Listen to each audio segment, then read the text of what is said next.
I'm so excited everybody's here today. We have James Lee Burke here to discuss a private cathedral, and he'll be in conversation with Michael Koryta. Thank you both so much for coming. Just so everybody knows, if you type in your questions in on the Facebook chat, I will give them to the authors and they'll be able to answer them after some discussion.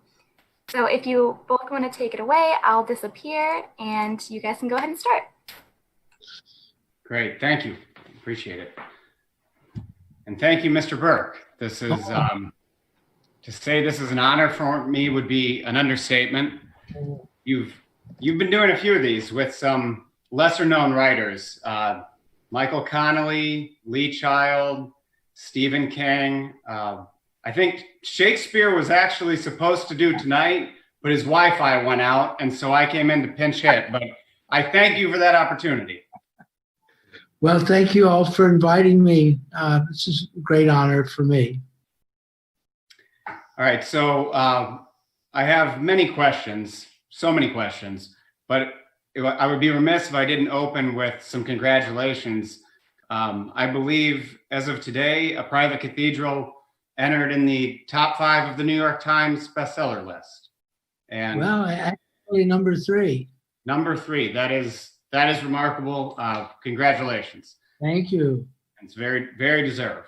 Yeah, well, I have a fine publisher. Simon & Schuster has been behind me for many years. How many years have you been with Simon & Schuster now? I think it's been since '98. All right, that's a good run. It's clearly working out for both of you. My first question, I know we're all turning to fiction right now as a chance to escape from the events of 2020 and the pandemic and all things political. So obviously I'm going to lead with a political question, but I'm very curious. Dave Robicheaux is, to me, he's an iconic tough guy. I mean, he's somebody you wouldn't want to step in the wrong dark alley with. He's a brave man. He makes noble choices. And I'm very curious if Dave Robicheaux would wear a mask. I haven't asked him, but he would wear a mask. More seriously, as you suggested, he is a heroic figure, but he's a little bit different. He's the blue-collar knight errant. And he has his origins, I think, back in the Canterbury Tales, The Good Knight of Geoffrey Chaucer. But he gives voice to those who have none, and he has many serious character defects. But nonetheless, I think the code that he follows is one that we all wish to emulate: charity, kindness, protection of those who have no safe harbor to hide in. And he grew up in poverty in Louisiana. He's a remarkable man. So I feel a great honor of having, actually, I don't say created him. I think the characters live in the unconscious, but I think he's a great character. No argument here. I don't think you're going to have any argument from any of your readers on that. But I'm glad you mentioned the idea that you don't feel as if you created him, because this is a character, your readers, we have a tendency to attach the character to the writer. But I'm very interested in your experience and your approach to craft. I have to tell you, I had a quote from an essay you wrote in the New York Times. I had it taped to my cubicle wall when I was working at a newspaper. And that would have been in 2002, and I would have been 20 years old. And I just want to read this short quote. You wrote, "It was during this period that I had to relearn the lesson I had learned at 20, when I worked on the offshore oil crew. You write it a day at a time and let God be the measure of its worth. You let the score take care of itself. And most important, you never lose faith in your vision." And first of all, I want to thank you for that, because to me, that was, the way I interpreted that was enormous encouragement to just continue writing, writing a novel is a marathon experience. And you also, I think new writers struggle with the question of who defines its merit. So I viewed that as an enormous amount of encouragement of just day by day, keep your head down, and the work will either rise to the top or it won't. But it occurs to me that I could have interpreted it completely wrong. So I'd love to hear you elaborate a little bit. No, everything you said is true. And I'm flattered that someone would remember with such exactness the words that I wrote many years ago. But yes, I did learn that lesson early on when I was a young writer. And then later on, in the middle of my career, when I could not sell anything, at least not in hardback print, for 13 years. I'd published 3 novels with a fair amount of success with good publishers, Houghton Mifflin, Thomas Crowell, Charles Scribner. And then I went 13 years and couldn't sell Ice Water in Hell.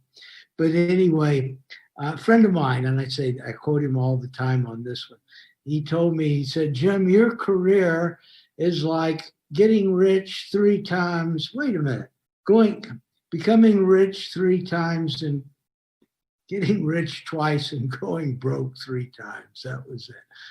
He was a fellow, had the best insults in the world. He used to tell people, you should have a house with 50 rooms and drop dead in every one of them. That was my favorite. Was this a writer or just a friend? He was a socialist plumber. He lived in Miami Beach, and he was just a grand gentleman. And I collect artifacts, and I'm sort of an amateur archaeologist. My favorite artifact is the bathroom doorknobs that went in the bathroom door of Boss Tweed. My friend was on a remodel of that house, and he stole Boss Tweed's bathroom door handles and gave them to me.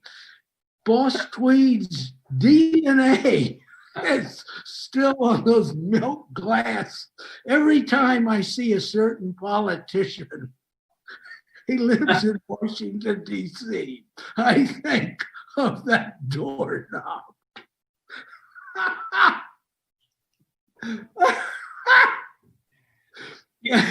Was Charles Wilford another Yeah. early voice of encouragement, or? Yeah. Oh, yeah. Well, I met him. When I was, golly, I can't remember. I knew him for 20 years in Miami, and he's just a wonderful fellow. But yes, Charles, for those who don't know him, was considered a crime writer, but he wrote all kinds of books, and he'd been a professional soldier. He enlisted in the U.S. Army Cavalry in 1936 at the age of 16 years old, when he was 16 years old. But I love Charles. His best book, one of the best books ever written about the Great American Depression, is titled I Was Looking for a Street. It was about hoboing, riding the rods during the 30s. But I put it on same level as John Steinbeck's best works about the Depression.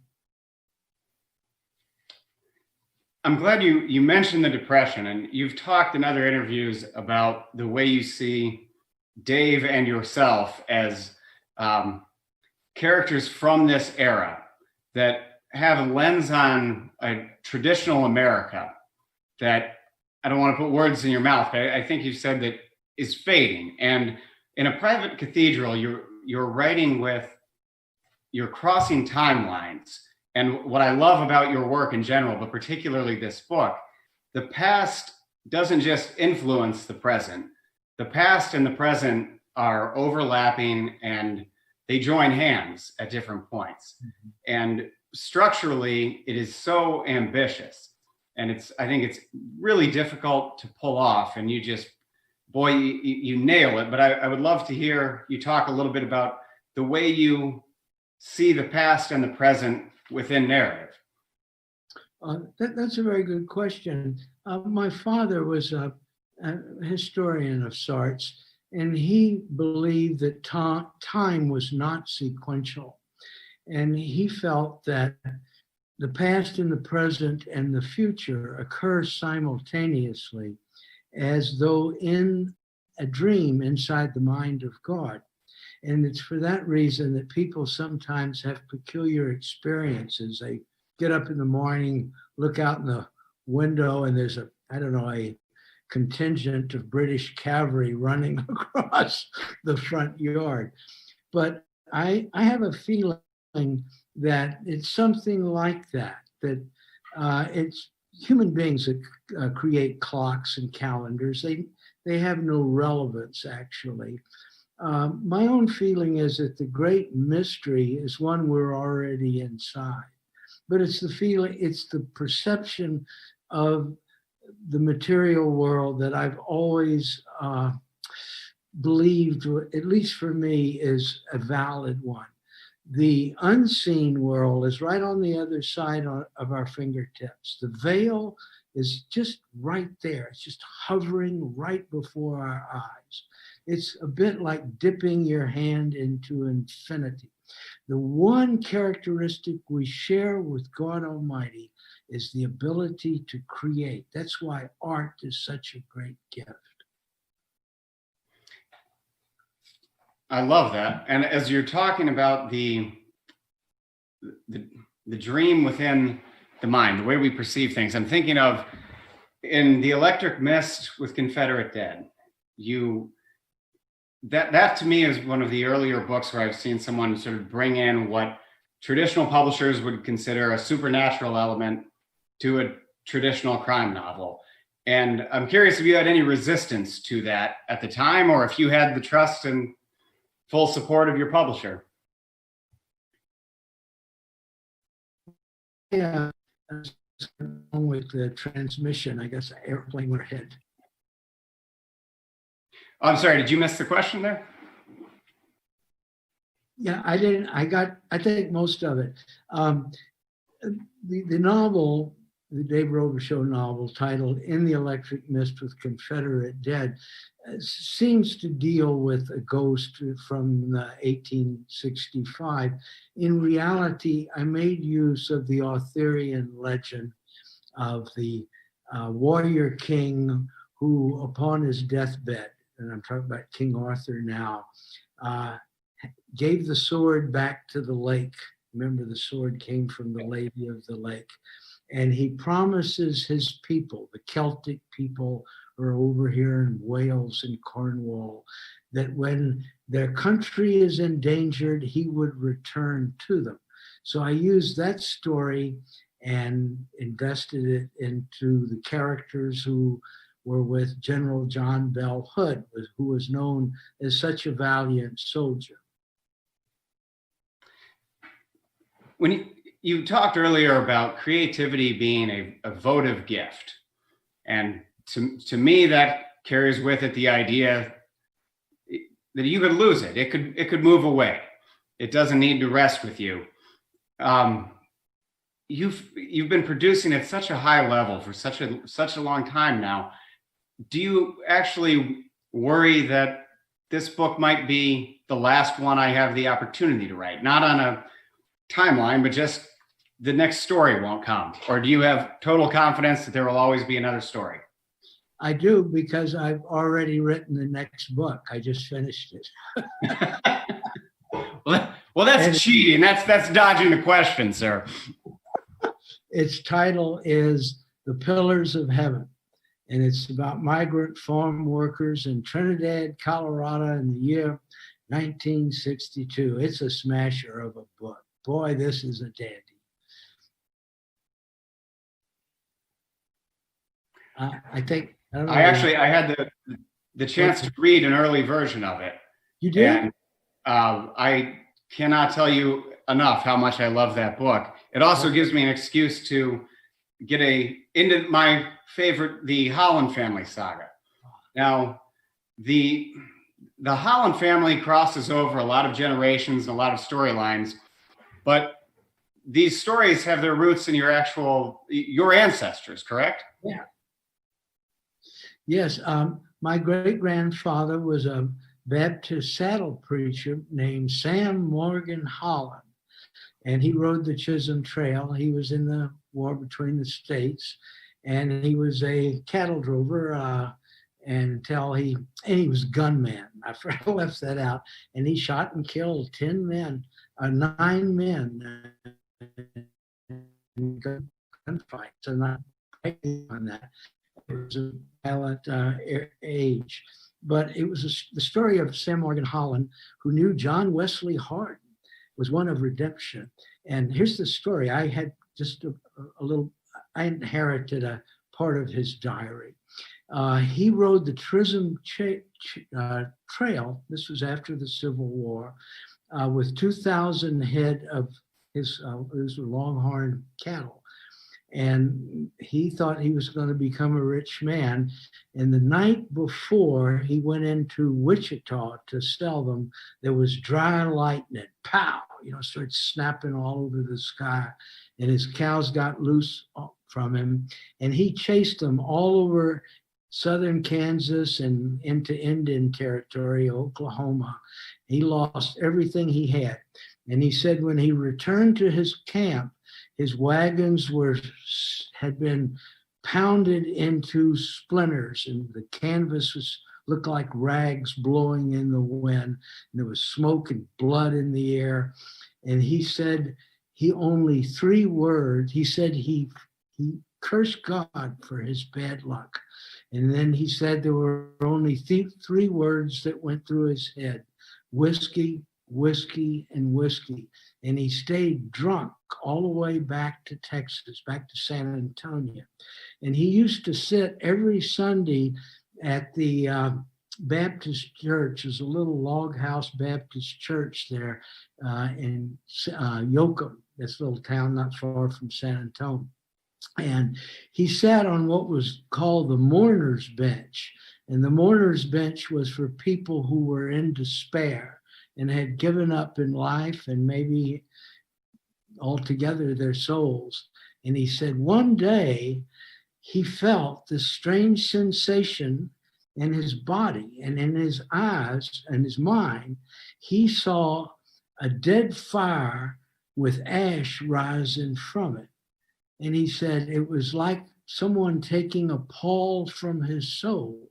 And he became a Baptist preacher, and he rode the same Chisholm Trail as a man of peace. How about that? You can't make up a story like that. But that was Sam Holland, and the Holland family I write about are his descendants. So when you tell these stories, did you grow up hearing them from your family? Did you have to research those, or is it a mixture of the two? I never researched them. I knew them, and I knew the families. My grandfather was born in 1866, and I knew him well until he passed away in 1961. But my mother lived to just short of 102. The Hollands don't give up, buddy. So, okay, when I think about the Weldon and Aaron generation, then, is there overlap there between, are you writing about people that you knew well, or is there a complete distinction in your mind between the fictional characters and the family members you knew? Well, I'm sure you know this as a writer, and thanks for that question. But when you start writing about the character and the character you have in mind, the character starts changing. He takes on his own personality. The dialogue comes from some place other than my imagination. I've never understood this is what I've come to believe about literary art. The characters are in the unconscious. The story is already written. And 2 other writers, I don't compare myself with them, but they said the same thing. William Faulkner, right before his death, said, "Had I not written the books, another hand would have written them for me." Ernest Hemingway shortly before his death, said to someone, it was a newspaper man there in Idaho, and he said he reread The Old Man and the Sea, and it was as though he were reading a manuscript written by someone else.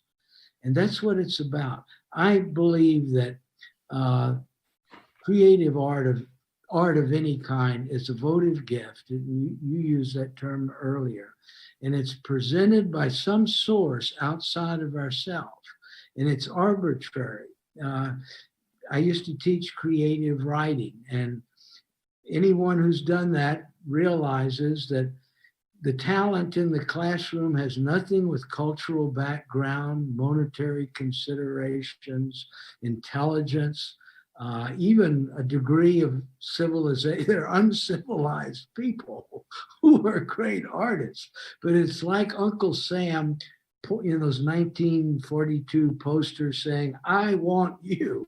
That finger points at you, and whether you like it or not, you're stuck. George Orwell talked about that. He wrote an essay, called Why I Write. And he said, every literary artist has a vanity, but it's a vanity that in effect is a virtue. Namely, he feels that a lens somewhere in the third eye clicks shut on a piece of exquisite truth. And until that person tells someone else about it, until he gives it a form, a literary form, or in a song or in a play, it doesn't matter. He will have no rest. And when people have that gift, or call it an obsession, if they do not allow it to become manifest in their lives, they never have peace. If they let it go, it'll go to someone else. The great vanity, of course, and the great loss is pride. Humility is a necessity, not a virtue. I, me, my, mine, and what's the other one? I, me, my, mine, and myself. Worst words in the English language for a writer or an artist to be using, because it means his ego is starting to assert itself. And he knows in reality the gift is a borrowed one. And if he abuses it, it will be taken from him and given to another. I have never seen the exception. Oh, that's wonderful. I'm also thinking we could benefit from some politicians who use those words a little bit less, but I won't go down that rabbit hole. I'm curious, when you talk about the pillars of heaven, there's a line in there where Aaron reflects on his writing career. And I don't think this is too much of a spoiler, but he references having written more than 40 books that he barely remembers.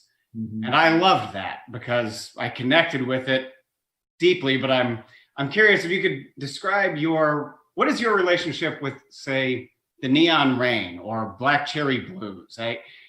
Do you remember the plots and specifics of creation? No, not as a rule. No, I know this sounds peculiar, but it is as though other people wrote them. I go back and look at the books, and I don't remember writing things, and I call it a non-chemically induced blackout. I keep a little pad paper and a pencil on my nightstand, and I usually, if I have ideas, dreams, it's about 4 o'clock in the morning. And in the morning, I see two scenes clearly, but I don't see anything behind them. And I don't know where the story is going. I never have. Maybe in the first book, Half of Paradise. Hemingway said that when you write your first book, you put everything in it you ever did or knew about, and then you have to start over again. But it's mysterious. It's a great way to live. I think that probably maybe this is what a psychiatrist would say, that creativity is a neurosis that allows a conduit to go into the unconscious. Shakespeare put it much better. He said, all power lies in the world of dreams. John Milton used to talk about awakening to sunrise and darkness. He was blind then, but he was still writing the greatest work of his life. He was writing Paradise Lost. But in other words, the hours of illumination were the hours when the heart goes through a dark hour, or when one loses contact with the visual world. So I really believe that ultimately there's, Hemingway once said how did he put it? He said, a writer must be truthful and chaste in the way a priest is. That's how he put it. I'm paraphrasing, it's a little off. But he says, once writing has become your greatest passion and your greatest vice, the only thing that can separate you from it is death. Ernest Hemingway. I feel very reassured to know that you can remember the words of so many other writers so well, and not necessarily your own, because I think that's the experience a lot of us have. There's nothing more dreaded than the book club question, where someone asks you about a book from 5 years ago and you have no idea, who did what and when. So you're making me feel a little better there. I was hoping you could talk a little bit about.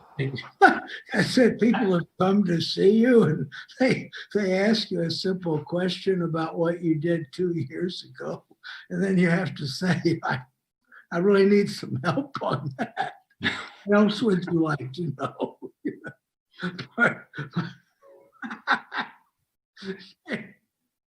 I'm curious if you wouldn't mind talking a little bit about the relationship between Dave and Cleet, because it is on display in this book, and Cleet's presented with, I don't want to spoil anything, but some intense and just cinematic visions. And if you could talk about what each man brings to the other and why they need each other. Yes, and particularly, as you suggest, the unity of the two men is imperative in understanding them, because they're each the side of the same coin. And Dave Robicheaux is the idealist. He's the, what's his name, Don Quixote. And his friend is Cleet Purcell, the trickster, Sancho Panza, the fellow that's always getting in trouble, causing all kinds of mischief. Okay, I used, when I wrote the first book, a composite, I guess, of a character we all remember from our high school days. Do you remember that guy? There was always one fellow who would do absolutely anything. He'd eat light bulbs for $1 a bulb. I mean, this was the fantastic 50s. But the guys who were just absolutely outrageous. But that's the trickster out of medieval lore. And I think that probably most of my work is akin to medieval fable, Elizabethan theater, and Greek tragedy, and of course the Old Testament. And these were all the great stories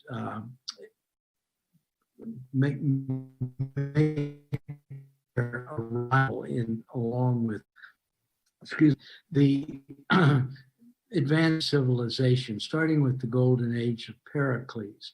And the wonderful thing about the classical era was it's a metaphysical view of man. Man was part spirit and part matter. And this is why Sigmund Freud borrowed all of his nomenclature from the Greeks. No group on earth in the history of the human race had a better understanding of the human personality than the ancient Greeks.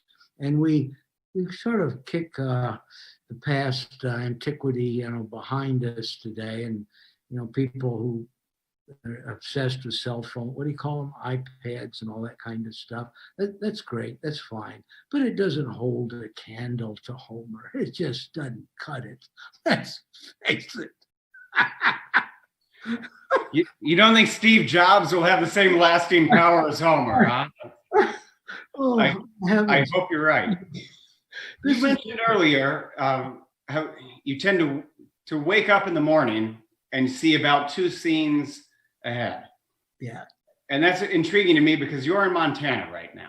Yeah. And in A Private Cathedral, among other books, you take us so vividly into Louisiana. I mean, you are putting us there in a way that if you assigned me to camp out for years and try to capture a sense of place, I wouldn't be able to come as close. So does that door just open and take you back there, or do you have to sort of steer yourself into a sense of atmosphere and the actual landscape and terrain of the book? No, that's well put. I've always seen the story on the back of my eyelids. It's always been there. I never had what some people call writer's block, and I know others might have that, but I never did. And I just know that when I start, the story's going to be there, and I see it. It's behind my eyes, and this is my father used to talk about that. He used to say, this is a very good line. He said, art and science share the same commonality. They both involve an incremental discover what God has already made. How about that? Wow. My father could pick up a telephone book and read it, and it would sound like William Shakespeare. He had the same accent as, have you ever heard the recordings of William Faulkner's voice or Robert Penn Warren? He had that same patrician accent, and it's what is called plantation English. And Jimmy Carter has it. The vowels are that big. They're big as a door handle. My name's Jimmy Carter. So when you decide which story you're going to tell next, or I'm going to assume you feel as if it chooses you, and when the story lets you know what it's going to be, is any of that shaped by a conscious desire of, I want to see what Dave is up to, or I want to check in with Hackberry, or does it just arrive and you say, I need to catch up to these guys before I lose them? Well, I think it's all of the above. And each of those characters, in fact, the characters in all my books, the protagonist rather, in all my books, whether the voice is third person or first person, the voice is a voice of the chronicler. And they have the gift that Cassandra had. Cassandra knew the future, but was condemned to be disbelieved.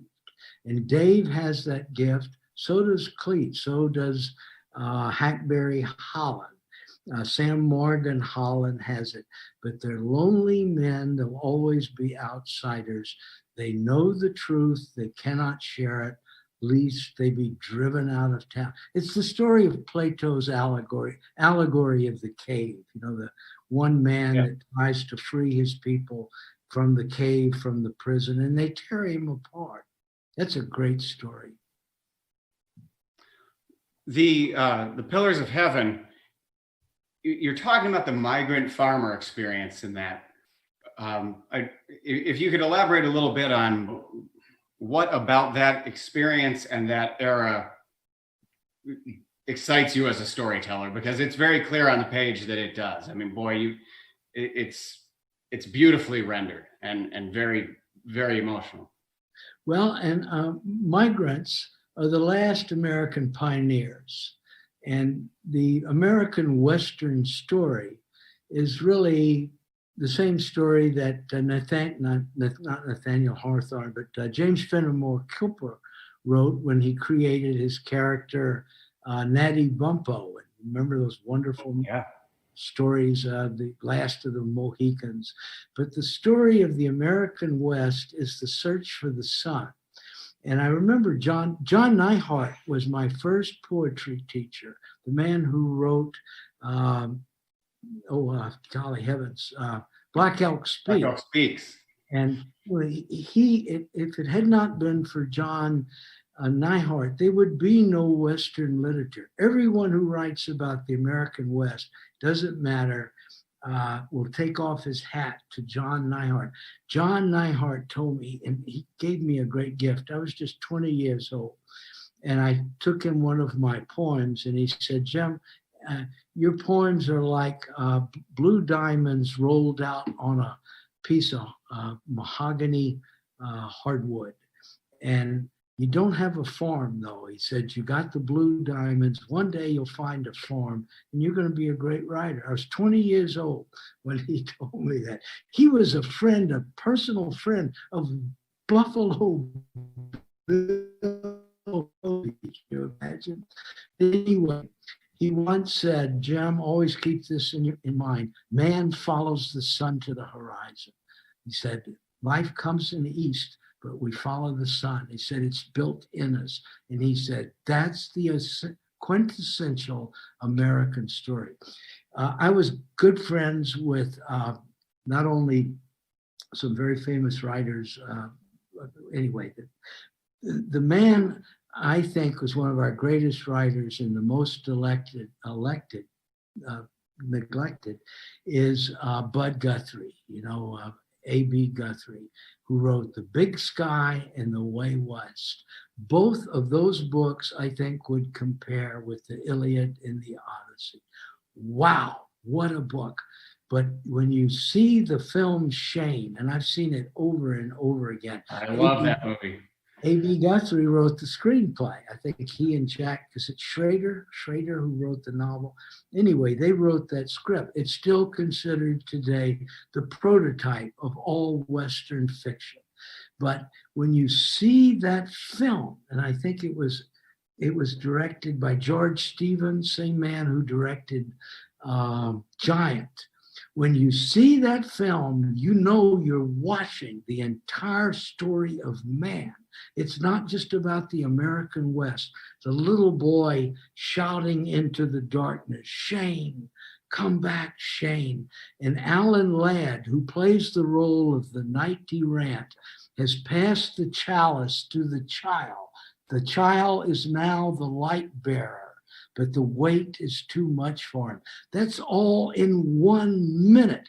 You're in the film business, and you know this for a fact, and I say this in the most laudatory way. My first experience on the lot, during filming was just a real lesson. The most unusual people in the world are not in front of the camera, they're behind the camera. At any moment, there are over 100 people on any film behind the camera when the camera is turning. Who are these people? They were rejected by the Foreign Legion. They just got out of electroshock. They were kicked out of detox. They glow with neurosis. And what do? They produce Shane and Gone with the Wind and Casino and The Godfather. Tell me there's no God. There's some gift from above, or otherwise they'd all be blown off the planet. But look, I had a little correspondence with Burt Reynolds. He said something I never forgot. Why grow up when you can make movies? That was Burt Reynolds? Yeah, Burt Reynolds, yeah. Why grow up when you can make movies? Or right now, did you ever have a desire to write screenplays, or were you seem too smart? I wrote one, and you'll notice it's not playing at your local neighborhood theater. But I did work on one in a way that I worked on another one that did make the screen, but I didn't. I was offered credit, but I didn't take it. I didn't want to get it. Anyway. Your prose is something that is going to be mentioned by, I would say, virtually every review you've ever had. And I know every writer I've ever spoken with about your work, it's not prose so much as poetry. And I'm curious if you are a line by line rewriter and it needs to be perfect and then on to the next sentence, or are you a draft by draft rewriter? Well, a little of both, but I rewrite every day. And I aim at 750 words a day, new words. Then I rewrite those in the morning and then try to get another 750. And I stay with it all the time. No days off. It's 7 days a week, and I take no time off. And it's through the entirety of the year, unless other things come up. But it's a great way of life. But I think if a person writes with a great fluidity, no matter who he is, he needs to go back. You remember, Jack Kerouac's greatest work was on the road, but in large part, I think, because of his editor, his famous editor, who made Jack Kerouac rewrite the manuscript, I think, 4 times. But later on, Jack Kerouac is someone I have enormous admiration for. What I think On the Road is one of the best novels probably ever written. What a book. But when we no longer rewrite, the quality of his work went down. But Thomas Wolfe was our most probably dynamic writer, man who, he wrote on top of a refrigerator because he was such a big man. He filled literally boxes of pages before he would come to the end of his novels. But it was the rewriting process over and over again. But at least that's the way I've always felt about it. Well, I see a note that we're at the 45-minute mark, so I want to open up to a few questions if we have any on the chat. I also want to take a moment to say, while I opened as if it was a joke, you're doing these events with writers like Michael Connelly and Stephen King and Lee Child because of how much they respect your work and admire your work. And you're doing this event with me because of the type of generosity you have. And I really appreciate that. So thank you very much. Well, that's very kind, but all of you are good fellows too. And it's a great thing about crime and mystery writers. And those are misleading. I mean, categorical thinking about art is kind of silly, I think, but it's all we have to identify ourselves by sometimes. But the people who you just mentioned are just all really good people, and they help one another. And it's fun to hang around. It's a great crowd to hang around with. It is, isn't it? All right, I have a question coming in here on the Zoom chat. So, okay, so I don't see who asked it, but the question is, the jealous kind hits home with me because I grew up in the 50s and 60s on the north side of Houston. Your descriptions brought back all of my memories of everywhere you wrote about. Thank you, love your work. So that's very nice. I appreciate it. That's one of the 3 of my best books. The Jealous Kind. It's a great book, I think, about the early 50s. And to me, the Pillars of Heaven serves as essentially a sequel. Is that? It is. That's what it is. It is the sequel. One other question here. How does the mystery thriller genre in particular enable you to talk about the themes you focus on in this series? And are there any ways in which you feel limited? Well, you said how, I'm sorry. You said the genre? Pardon me. Yes. It says. Yeah, that we're fading out for, I'm sorry, I couldn't hear that. I think you were talking about categorical writing, and my own feeling about the story of, say, the Hollands, for example, or Dave Robicheaux and other kinds of stories like crime stories.